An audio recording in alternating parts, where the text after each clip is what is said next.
I'm Jackie Lucky, your financial planning maestro. This series of podcasts is aimed at financial planning professionals and also those who are looking to enter the financial planning profession. We will be talking during the podcast about all things certified financial planner certification related, talking to other CFPs around the world, and also we will be dropping in on some new entrants who've just entered the financial planning profession, and we'll be checking up along the way on a regular basis with them to see how they're getting on. I hope you enjoy today's podcast. Hello and welcome. I'm Jackie Lucky, your financial planning maestro.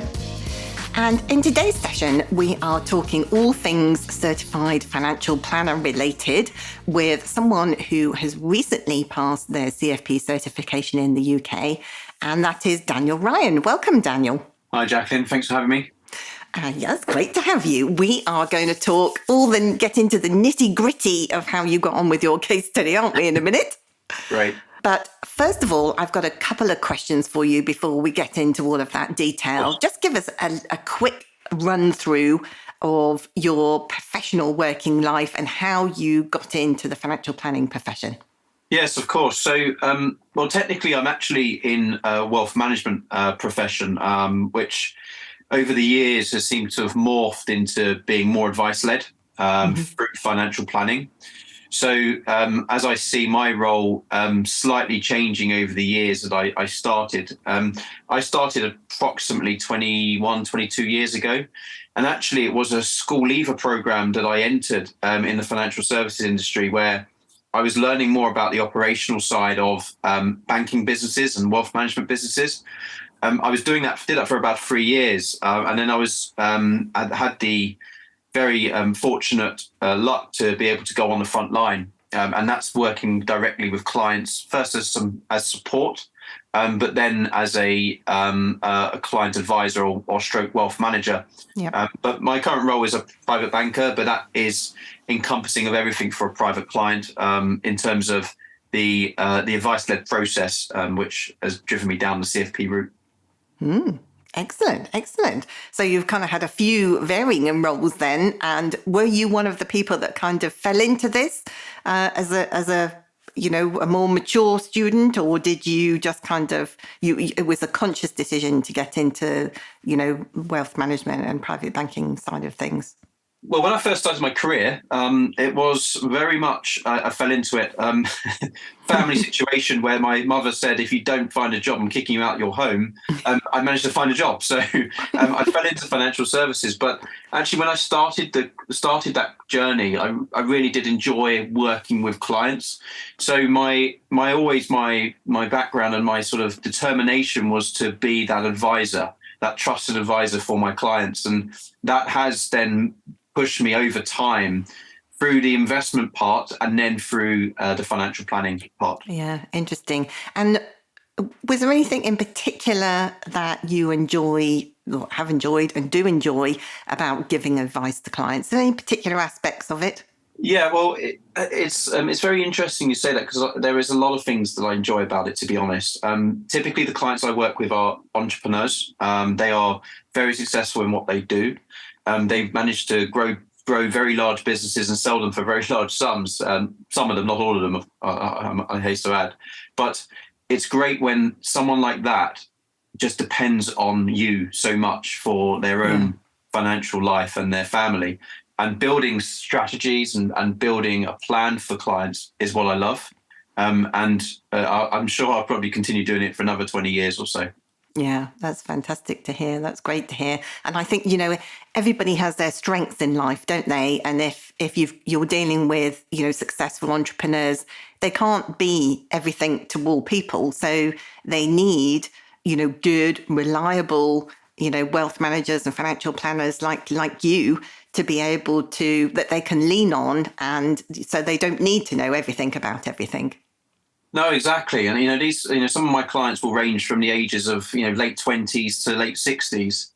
And it varies from obviously client to client, but it's always just really rewarding when they need to lean on you. And it's not just them, it's their whole family.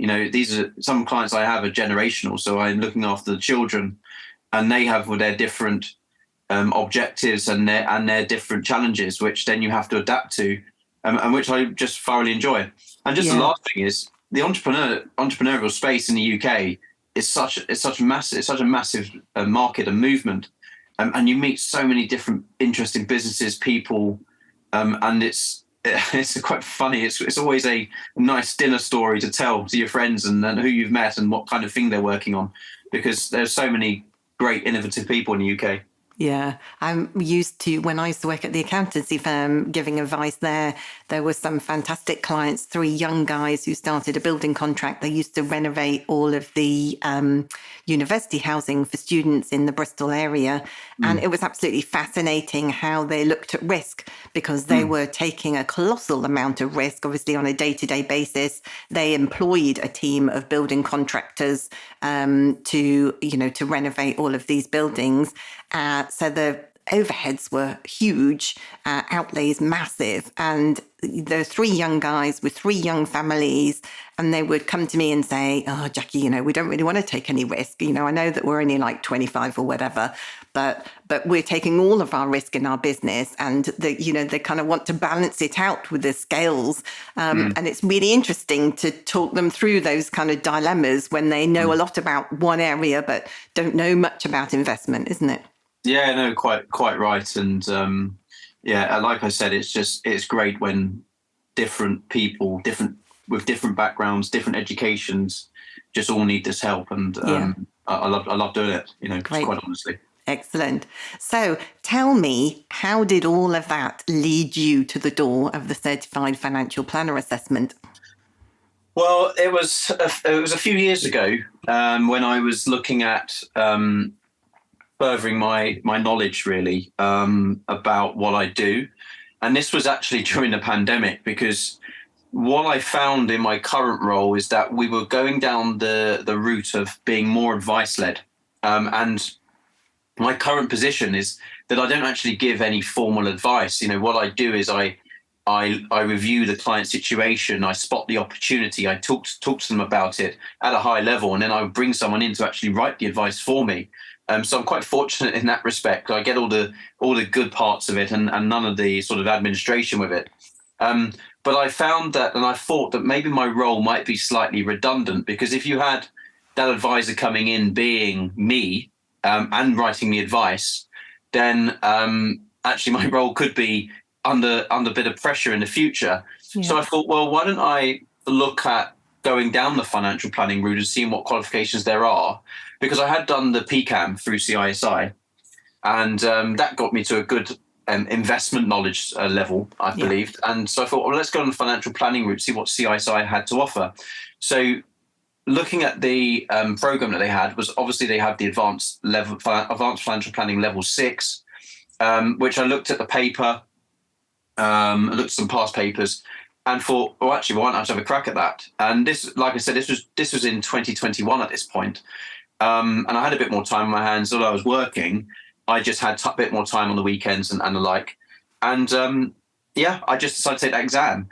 And I thought the next step to it will be the level 7. And I quite honestly, I didn't know if I was going to take it at that point. I was looking at it thinking, level 6 PCAM, level 6 advanced financial planning, that's probably going to be enough. But unfortunately, with my own sort of internal battles that I have in myself every so often, I always want to do more. And I was umming about level 7, and I thought, well, actually, it's a case study. It's something a bit different. It's something that I can really put some real life experience into, and some of the knowledge that I picked up on level 6 to build something for this plan. So I just jumped in with two feet, and I'd be honest, I didn't really know the full amount of work that would be that needs to be input into this qualification in respect of certain things that we'll talk about later, I'm sure. But it was a bit of a leap of faith, really, and maybe a bit of stupidity. But I thought, why don't I have a look at it, and why not do it? And I put myself forward. And that was that. And then that started. Excellent. And so tell us a little bit about what your experience was like going through the case study. And I know that many of our listeners want to hear about, the good bits that you really enjoyed, but also the tough bits that you had, sticky issues with or took extra time to bend your head around.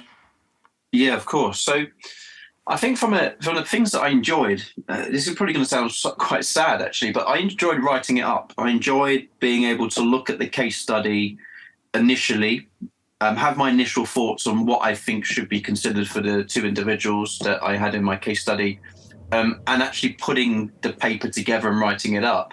I felt a bit like I'd achieved something it was a bit different to an exam. And that's what I really enjoyed about it, because with examination, you can really learn the answers. But with this, you have to adapt and you have to think about, okay, if I put this into section 6, for example, how does it affect the rest of the plan? So it made me think outside the box. It made me lean on real life experience. It made me lean on the advanced financial planning exam I'd taken previously. And that's what I enjoyed about it. It really did test me. The sticky parts of it, well, like I said, I jumped in with it 2 feet without really not understanding the full amount of work that was involved. And I think the parts that I'm very grateful for your assistance, of course, was what I didn't realize was around the cash flow. And that was the toughest thing that I found in terms of building that spreadsheet, and actually understanding that I needed one in the first place. To actually write up the report, that I would say was probably the hardest and the stickiest point in terms of getting that together. And I think you're not alone. Many people think that getting to grips with a case study, or can I use my own software that maybe I use in my business, and if you don't, getting your head around. Quite a lot of us have, fairly basic rudimentary knowledge of how to use Excel, because we don't really need it anymore with proprietary software around, do we? So actually getting into the bowels of how Excel works and making it work properly and finding your problems and what does that formula mean and all of those kind of things, they kind of make your head spin a bit, don't they? Yeah, exactly that. For me, it was very much starting from the beginning. I can use Excel to a certain degree, but not to the extent that they require to effectively build a cash flow.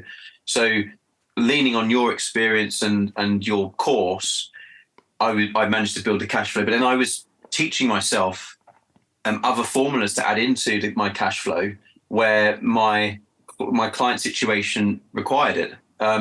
So that was really tough. And there would be, I would be, looking at one formula really for an hour or so.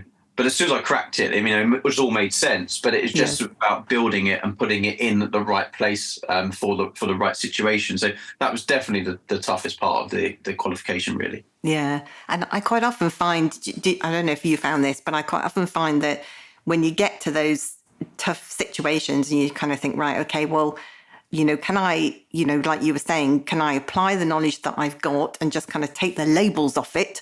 Because if I'm doing a retirement planning spreadsheet, the Excel doesn't know it's retirement planning, does it? It's just running a formula and numbers. So can I take away the labels? Can I write out longhand, what it is that I'm trying to achieve so that I can kind of batch out different parts of a formula, so I'm kind of not battling with the whole thing for hours on end. How did you approach kind of breaking it down? Well, actually, on some occasions, I went back to basics. I actually wrote down the formula in paper format. Yeah. I was going, okay, how do I... and when a formula didn't work, for example, I would write it down and say, okay, where am I missing something that should be input in this formula? And I can't remember exactly what formula it was, but I managed to crack it by doing that rather than just typing it in and looking at cell after cell, because you just do get you just need a fresh set of eyes sometimes. The other strategy is just walk away. I'd walk away and take a breather and think, you know what, I'll just have a crack at that tomorrow, or the next time I get an opportunity to do so. Because sometimes you just looking at it on a cell over and over doesn't always provide the best results. You just need to get a fresh set of eyes and maybe refresh yourself, really. Yes, and that's the definition of insanity, isn't it? Doing the same thing over and over again, expecting a different result. I'm with you on that one, though, completely. Having done my CFP many moons ago now, I'm battling with a spreadsheet. I feel your pain.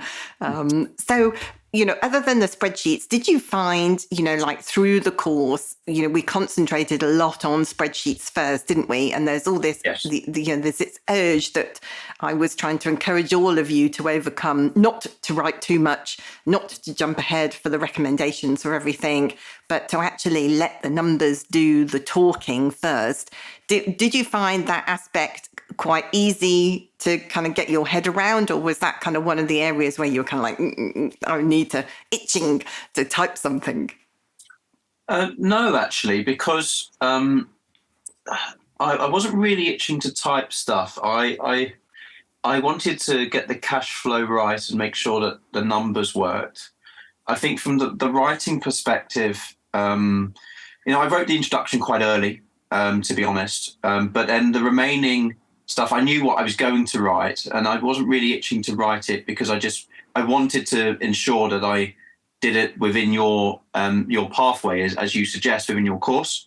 Yeah. Because I very quickly came to the idea and understanding that whatever you learn within your current role, and whatever reports you have internally within your own business, it's not what the examiner is looking for. The examiner is looking for pure understanding of their set criteria. So even our own internal reports, where I am now, is that they are so different from the report I wrote. And because we look for certain things and we advise on certain things different to what the examiner was looking for. So I wasn't really tempted to write too much. I was happy to wait to go in tandem with the pathway as and when the cash flow was when the cash flow was prepared. I think that's really it in summary. I think that was it was just getting that cash flow done. However, just was the hardest thing to do. I guess sometimes you've just got to trust the process, haven't you, and kind of immerse yourself in it, knowing or trusting that you'll come out okay at the other end, which of course you did because you were successful.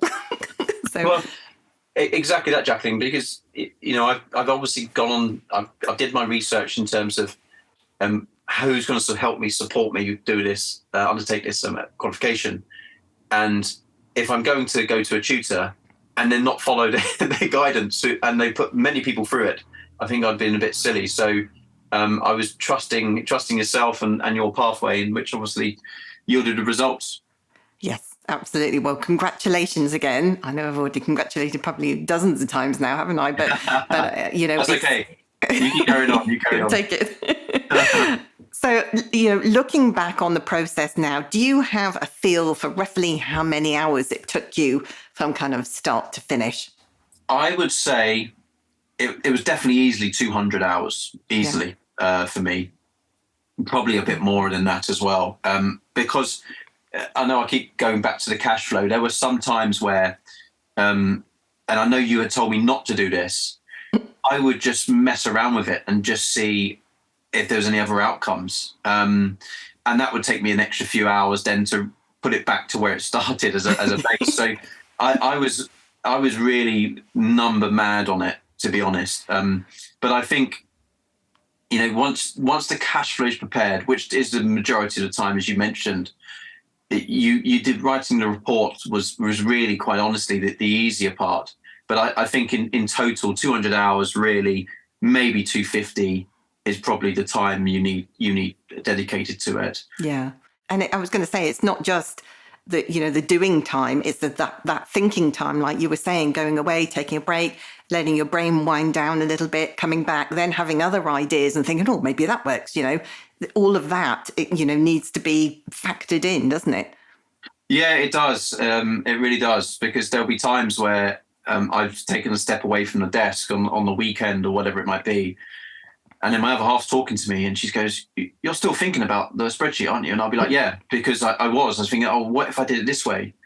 So if you take into account all of that, it would definitely be, more than 250, most likely. But I think sitting down and actually applying yourself is probably that length of time. Wow, fantastic.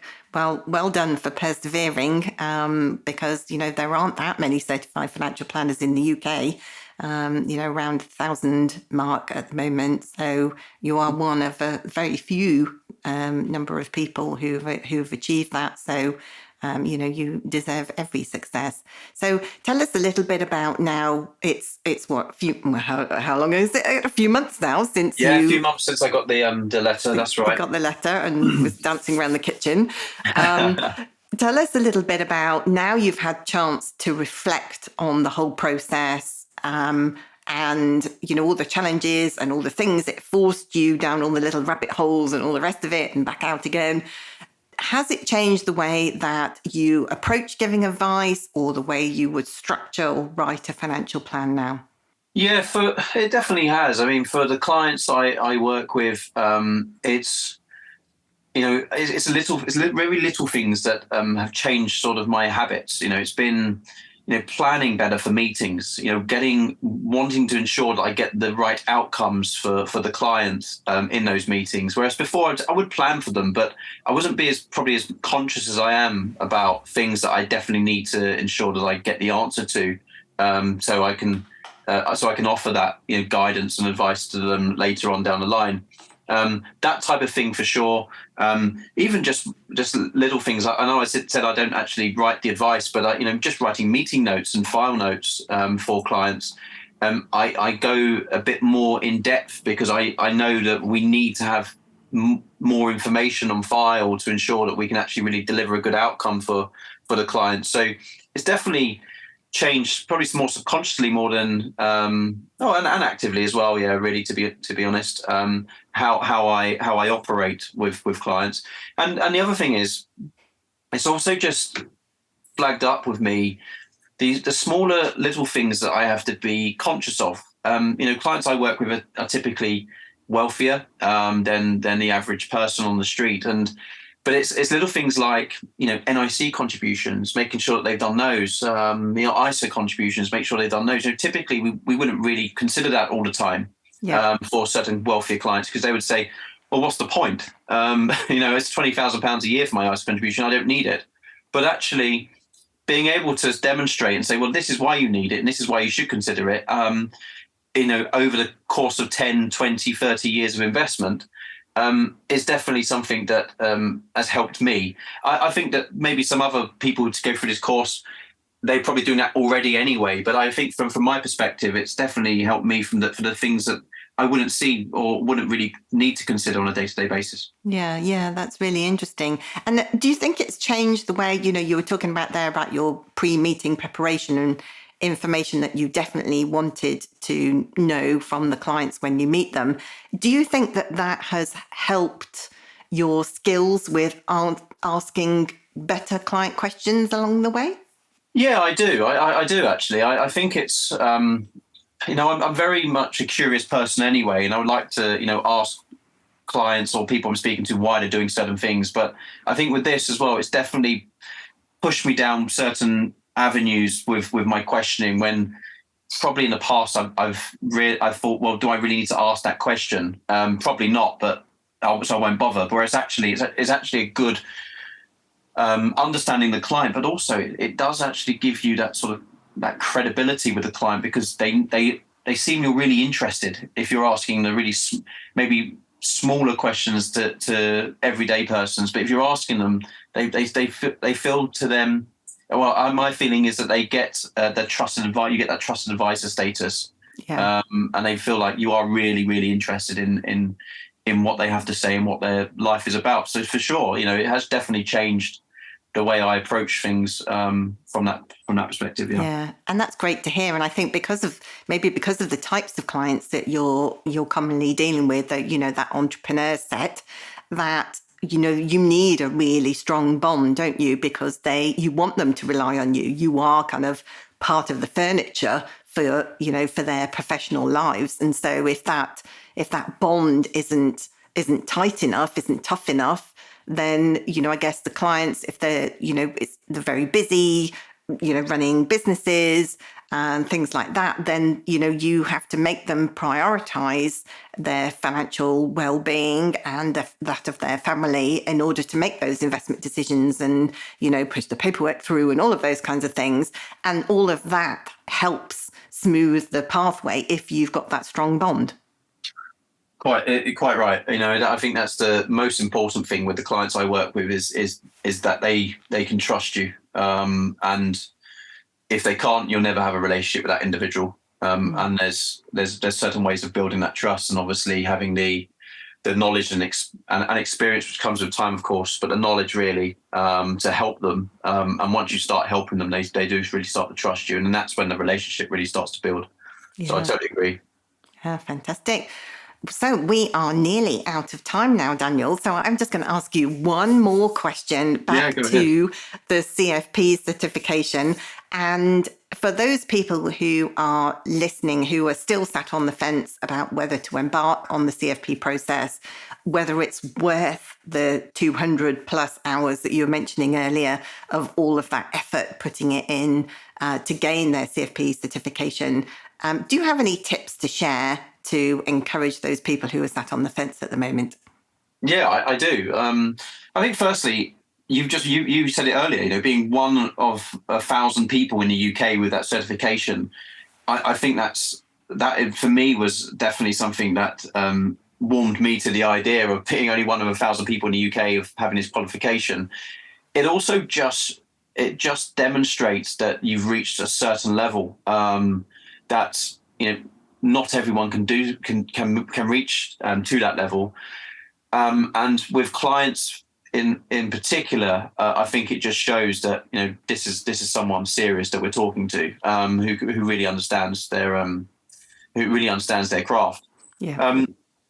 The other kind of tips I would say is if you are looking to embark on this, you're going to need to ensure that you set some time and probably set some ground rules at home with your partners and children, because I had to do that. I was very lucky. I've got 2 children, and I was able to take the time to do this because it's not something you should really take lightly. But with that, you also need to ensure you set a timetable, and I think a timetable is key. You plan it in advance of the course, I think, is the best way to do it, and keep to it. You don't want to be saying, oh, I'm behind X chapter 7 or whatever it might be because I just wanted to go out or I had something to do. Make sure you keep to it. And there was a tip that I did. I was able to say, what, I'll get up at 7 on a Saturday morning or whatever it might be, quite early, have some breakfast, and then I would just work on it until like midday to 1 o'clock.